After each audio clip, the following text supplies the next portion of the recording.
Do nosso site cidade997.com.br. E a primeira delas diz o seguinte: mudanças no trânsito nas ruas próximas à ponte Anastácio Rodrigues, a ponte nova ali que liga ao bairro das Rendeiras ao José Liberato. Laís Florencio, bom dia para você.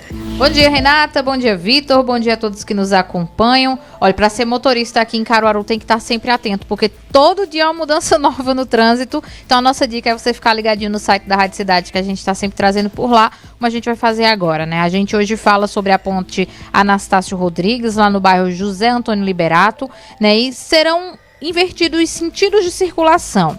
Por exemplo, a rua José de Souza Leite, entre as ruas Alcides de Farias Leite e Hipólito Siqueira Cavalcante, e também a rua Hipólito Siqueira Cavalcante, vai ter aí uma modificação, ela vai deixar de ser mão dupla e essas ruas vão passar a operar em sentido único, no sentido centro-subúrbio, em direção à ponte Prefeito Anastácio Rodrigues. Essas mudanças, de acordo com a AMC, a Autarquia de Mobilidade de Caruaru, que informou ontem, né, sobre isso, elas visam melhorar a fluidez do trânsito, tá, nessa área, acompanhando essas alterações que foram feitas já na rua Oslo recentemente.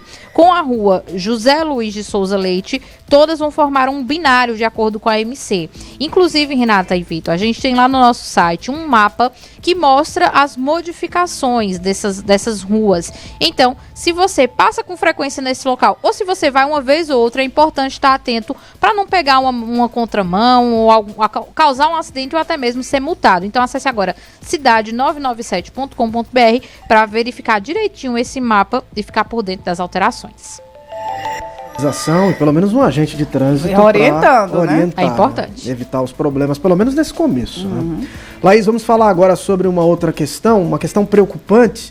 16 igrejas de Pernambuco que estão em estado crítico. Exatamente. Esse dado consta em um relatório, Vitor, do IPHAN, né, que é o Instituto de Patrimônio Histórico e Artístico Nacional. Ele fez um levantamento de todo o país, mas aqui em Pernambuco a atenção é voltada aí para 16 igrejas, tá? Entre os imóveis que estão afetados aí sem a falta de manutenção, sem a devida atenção, está a Igreja da Sé em Olinda, que é uma das mais visitadas do estado. O documento indica ao todo 100 igrejas no Brasil que compartilham desse cenário preocupante, tá? Nacionalmente, cerca de 770 milhões de reais do Programa de Aceleração do Crescimento Novo PAC, de acordo com o IPHAN, estão sendo investidos aí em mais de 200 ações para preservar o patrimônio cultural, mas não tem sido o suficiente, né? Nem todos os imóveis recebem essa atenção e, de acordo com o IPHAN, existem, por exemplo, algumas situações que já alertavam para riscos